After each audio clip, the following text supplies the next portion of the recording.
நண்பர்களுக்கு வணக்கம். இப்போ நம்ம உடச்சி ஊற்றுன முட்டை குழம்பு வந்து எப்படி வைக்கிறதுன்னு பார்க்க போகிறோம். வாங்க. இதுக்கு தேவையான அளவு ஒரு 2 ஸ்பூனுக்கிட்ட எண்ணெய் விட்டுக்கோங்க.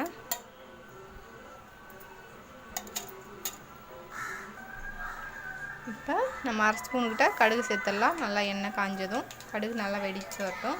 இது கூடயே கொஞ்சம் போல் ஜீரகம் சேர்த்துக்கோங்க. 1/2 ஸ்பூனோட கம்மியாகவே சேர்த்துக்கோங்க. நல்லா பொரிஞ்சு வந்துடுது. இப்போ வந்து சின்ன வெங்காயம் வந்து நான் ஒரு 10 பழுக்கிட்ட உரித்து கட் பண்ணி வச்சுருக்கேன்.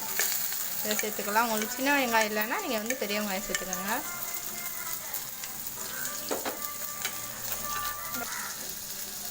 இந்த குழம்புக்கு வந்து சின்ன வெங்காயம் சேர்த்திங்கன்னா ரொம்பவே சூப்பராக இருக்கும். இது கூடயே காரத்துக்கு வந்து 2 பச்சை மிளகாய் சேர்த்துருக்கேன். இது கூடயே ஒரு கருவேப்பிலை சேர்த்துக்கோங்க. பூண்டு பல் வந்து ஒரு 6 பல்லுக்கிட்ட உரிச்சு வச்சுருக்கேன். இது கூட சேர்த்துக்கோங்க. பட்டை எடுத்து வச்சுருக்கேன். இது வந்து சேர்த்துக்கோங்க.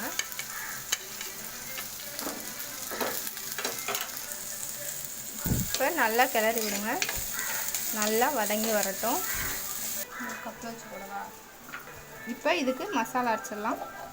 இப்போ வந்து நான் ஒரு தேங்காய் ஒரு பட்டை வந்து சேர்த்துருக்கேன். இது கூட கொஞ்சம் போல் ஒரு 4-5 துண்டு வந்து தக்காளி சேர்த்துக்கோங்க. இது கூடயே ஒரு 1/2 ஸ்பூனுக்கு கம்மியாக சோம்பு சேர்த்துக்கோங்க. இப்போ இதை வந்து நல்லா மையாக அரைச்சி எடுத்துக்கலாம். இப்போ இது கூட கொஞ்சம் தக்காளி சேர்த்துக்கோங்க. தக்காளி சேர்த்து நல்லா வதக்கிடலாம்.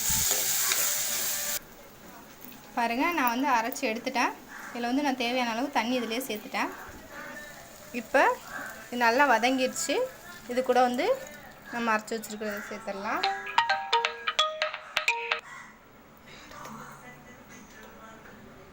இப்போ இது கூடயே உங்களுக்கு தேவையான அளவு குழம்பு மிளகாத்தூள் சேர்த்துக்கோங்க. நான் வந்து ஒரு 2 ஸ்பூனுக்கிட்ட சேர்த்துக்கிறேன். இது நல்லா கொதிச்சு வரட்டும். இப்போ இது கூடயே தேவையான அளவு உப்பும் சேர்த்துக்கோங்க. இப்போ லைட்டாக கொதி வந்தோன்னா மல்லி இலை போட்டு நல்லா கிளறி விட்டுருங்க. கொஞ்சம் போல் வந்துட்டு வற்றி வரட்டும். அப்போ வந்து முட்டையை உடச்சி ஊற்றி இறக்கிடலாம். இந்த பச்சை வாசனைனா நல்லா போயிடணும். மீடியமாக வச்சுக்கோங்க.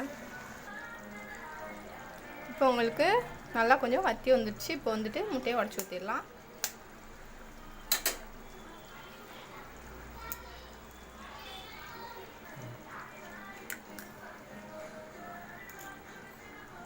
நல்லா சிம்மில் வச்சுட்டு இந்த மாதிரி உடச்சி ஊற்றிக்கோங்க.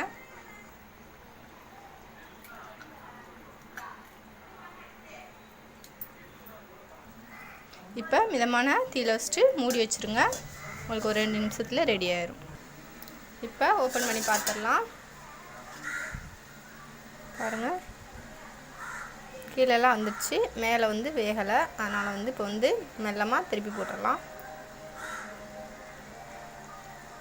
இந்த மாதிரி திருப்பி போட்டுக்கோங்க.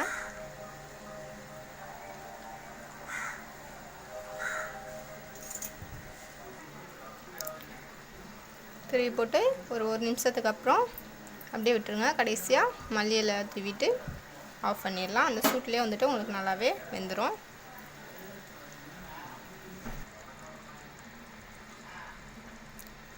இப்போ உடச்சி ஊற்றின முட்டை குழம்பு ரெடி ஆயிடுச்சு. அவ்வளோதான் ஃப்ரெண்ட்ஸ். இந்த வீடியோ உங்களுக்கு பிடிச்சிருந்ததுன்னா லைக் பண்ணுங்கள், ஷேர் பண்ணுங்கள், கமெண்ட் பண்ணுங்கள். இந்த பதிவை முழுமையாக பார்த்தவங்களுக்கு ரொம்ப ரொம்ப நன்றி.